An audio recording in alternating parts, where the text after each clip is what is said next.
Testing 1, 2, 3. Testing 1, 2. Testing 1, 2, 3. Testing 1, 2. Hi angels, hi my loves. It's Love Lux Girl back again with another video. So in today's video, I wanted to discuss a couple Louis Vuitton bags with you guys.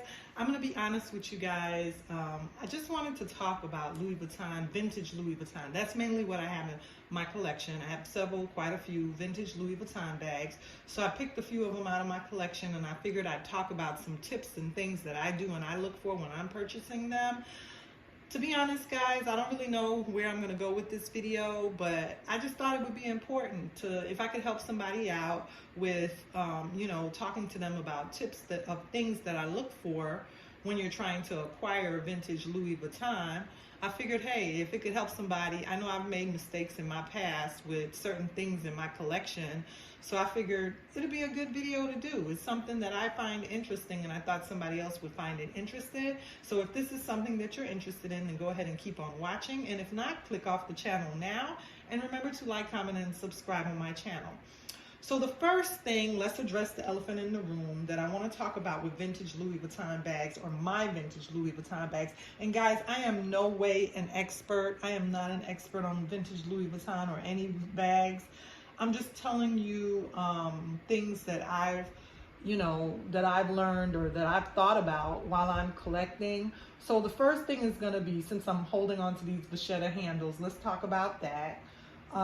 The coloring of the patina or the honey patina, the coloring of the vachetta, the vintage Louis Vuitton bags are not going to be perfect.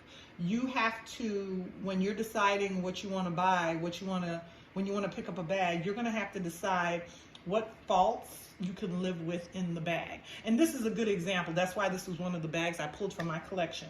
I was recently asked to do a video on this bag to show what all the vintage Louis Vuitton Alma PM can fit. And I went ahead and I did that video. But I was thinking about it. Now, one of the flaws of this bag, as you can see, the zipper is a little bit, there's some what I would call wonkiness. It's not straight, it can get crooked. This bag is beautiful to me. I love the patina on this bag. I don't like water spots and water stains. Now this bag is not perfect, but it does have a few little imperfections and a few little spots and staining. But in my opinion, it's not heavy watermarks.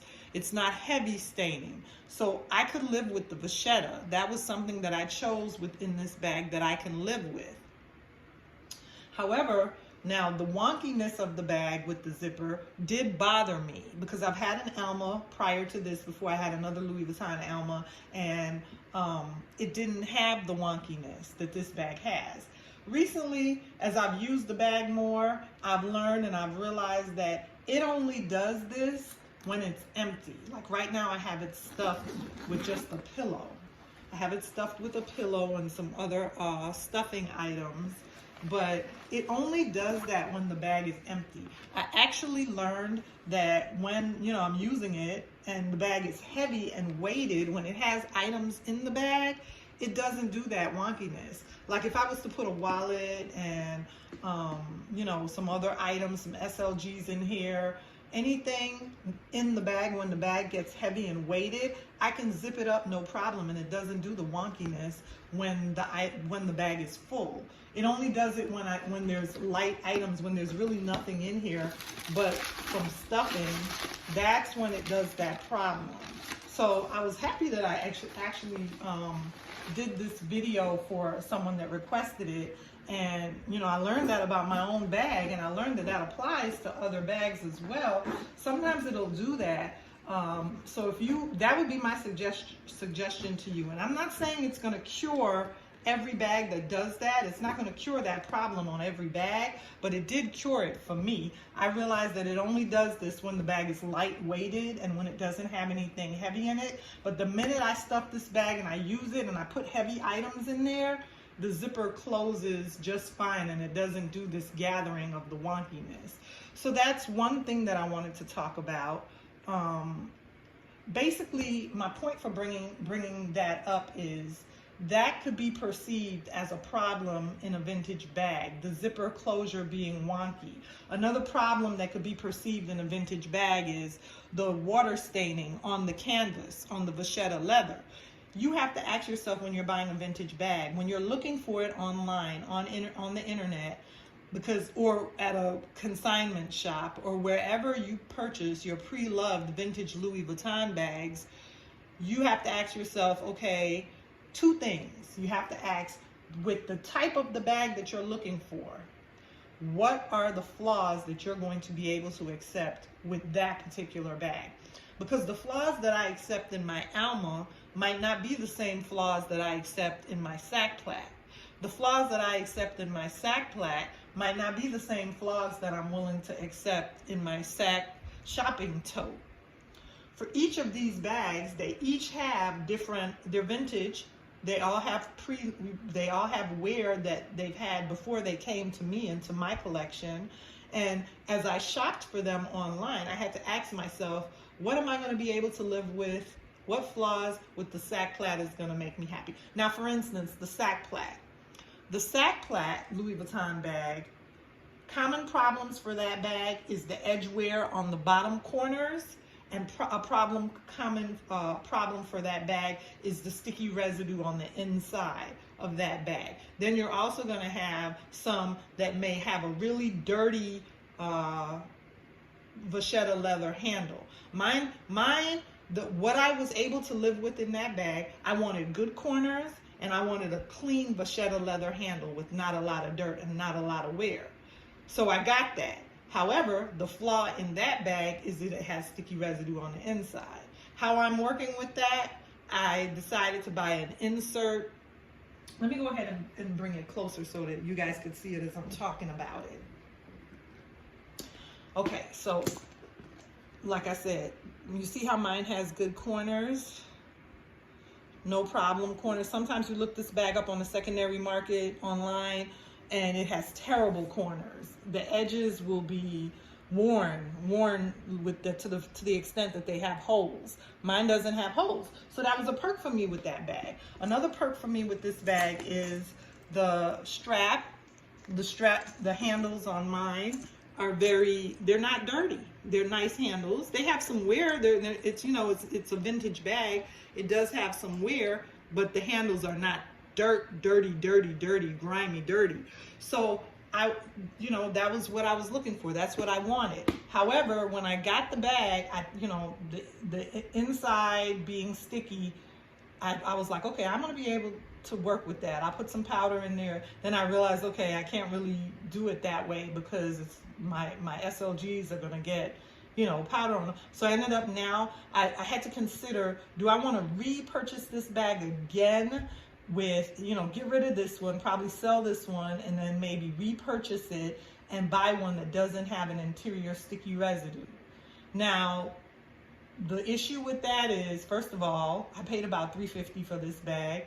I'm probably going to have to pay about $500 or $600 to get one with that doesn't have the sticky residue because they'll value that one higher. The next thing is I may have to sacrifice. I may get one that doesn't have sticky residue, but now that one may have more wear on the end corners, and that one might not have as clean a handle. So do you see what I'm saying? Do you see where I'm going with this, guys? It's give and take. It's give and take. You have to ask yourself, what do you want? I've decided I'm not going to play that back and forth game with this particular bag. I'm just happy with this one. And what I'm going to do, I actually ordered another insert that's not the red, that's the beige color because I wanted a neutral color. Sometimes I don't always want to wear that pop of red. I want to be more subtle with the bag. So I ordered one that's beige that's going to make the bag, in my opinion, just effortlessly, classic. It won't be a pop of red. It'll just be a sack plat. It'll have a beige brown interior, and it's just a monochrome overall classic bag. It'll be perfect, and I won't have to worry about the sticky residue. But it's all give and take. Like I said, with the Alma, it was the give and take of, okay, do I want to get rid of this one and then try to purchase one that doesn't wonk?